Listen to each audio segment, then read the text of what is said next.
നമസ്കാരം, third eye ന്യൂസിലേക്ക് സ്വാഗതം.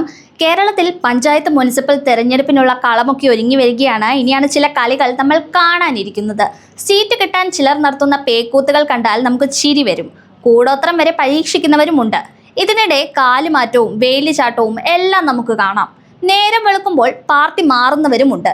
അവിടെയും സീറ്റ് കിട്ടാതെ രായ്ക്ക് രാമാനം തിരിച്ചെത്തുന്നവരും ചിരിക്കുള്ള വകയുണ്ടാക്കുന്നുണ്ട്. കോട്ടയത്ത് അടുത്ത നാളിൽ നവവധു ആഭിചാരക്രിയകളുടെ പേരിൽ നേരിട്ട ക്രൂരതകൾ നമ്മൾ ഏവരും വീഡിയോ ദൃശ്യങ്ങളിൽ കണ്ടതാണ്. ഇത് കണ്ടപ്പോഴാണ് കോട്ടയത്തെ ഒരു നേതാവിന് സീറ്റ് കിട്ടാൻ കൂടോത്രം പരീക്ഷിച്ചാൽ എന്താ എന്നൊരു തോന്നലുണ്ടായത്. ഉടനെ തന്നെ പോയി കായംകുളത്തെ ഒരാളെ കണ്ടു കാര്യം പറഞ്ഞു. പക്ഷെ ഒരു കുഴപ്പം, നേതാവിന് സീറ്റ് കിട്ടേണ്ട സ്ഥലത്ത് മറ്റൊരാൾ സീറ്റ് ഉറപ്പിച്ചു. അയാളുടെ സീറ്റ് തെറപ്പിക്കാനാണ് കൂടോത്രക്കാരനെ കണ്ടത്. കാര്യങ്ങൾ വിശദമായി ചോദിച്ചറിഞ്ഞപ്പോഴല്ലേ കാര്യങ്ങളുടെ കിടപ്പുവശം മനസ്സിലായത്. സീറ്റ് കിട്ടിയ നേതാവിൻ്റെ അരയിൽ കിടക്കുന്ന ഏലസ് ഇതേ കൂടോത്രക്കാരൻ തന്നെ കൊടുത്തതാണ്. ആ പണിക്ക് മറുപണി ചെയ്യാൻ പറ്റില്ലെന്നറിഞ്ഞതോടെ നിരാശനായി നേതാവ് മടങ്ങി.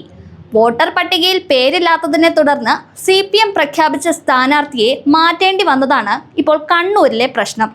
കണ്ണൂർ ആന്തൂർ നഗരസഭയിലെ 6ാം വാർഡിലെ സ്ഥാനാർത്ഥി ജബ്ബാർ ഇബ്രാഹിമിനെയാണ് വോട്ടർ പട്ടികയിൽ പേരില്ലാത്തതിനെ തുടർന്ന് മാറ്റിയത്. ജബ്ബാറിന് നിയമസഭ, ലോക്സഭാ തെരഞ്ഞെടുപ്പുകളിൽ വോട്ടുണ്ടായിരുന്നതായി CPM പറയുന്നുണ്ട്. ജബ്ബാർ ഇബ്രാഹിമിന് പകരം V പ്രേമരാജനെ സ്ഥാനാർത്ഥിയാക്കി പാർട്ടി തടി തപ്പി. ഈരാറ്റുപേട്ടയിൽ നിന്നൊരു കബളിപ്പിക്കൽ വാർത്തയാണ് പുറത്തുവരുന്നത്. തരാം എന്ന് പറഞ്ഞ് അവസാനം കബളിപ്പിച്ചു. ഒടുവിൽ ഭാര്യയ്ക്ക് സീറ്റില്ലെന്നറിഞ്ഞതോടെ രാജി എന്നതാണ് ഇപ്പോൾ കിട്ടിയ വിവരം. ഈരാറ്റുപേട്ട മുനിസിപ്പാലിറ്റിയിൽ LDF പാർലമെന്ററി പാർട്ടി നേതാവായ അനസ് പാറയിലാണ് തന്റെ ഫേസ്ബുക്ക് പോസ്റ്റിലൂടെ രാജി പ്രഖ്യാപിച്ചത്. CPIMന്റെ എല്ലാ ഔദ്യോഗിക പദവികളിൽ നിന്നും താൻ രാജിവെക്കുന്നതായി പാർലമെന്ററി പാർട്ടി നേതാവ് അനസ് പാറയിൽ ഫേസ്ബുക്കിൽ പറഞ്ഞു.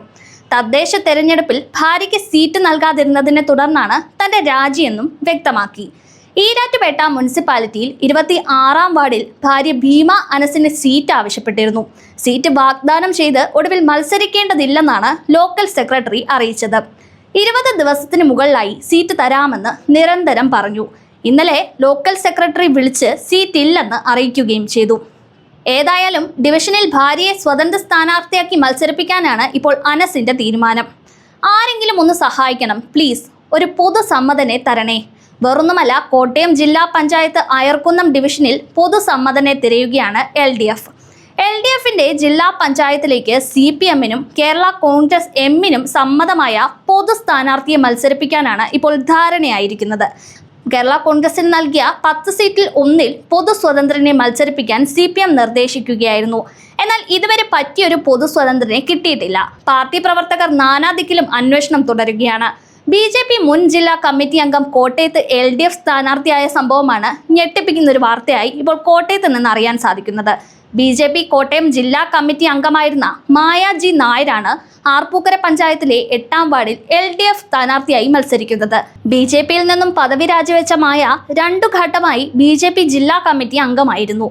എന്തായാലും കാലുമാറ്റവും ചാക്കിട്ടുപിടുത്തവുമൊക്കെ നല്ല തകൃതിയായി ഇനിയും തുടരുമെന്നാണ് സൂചന.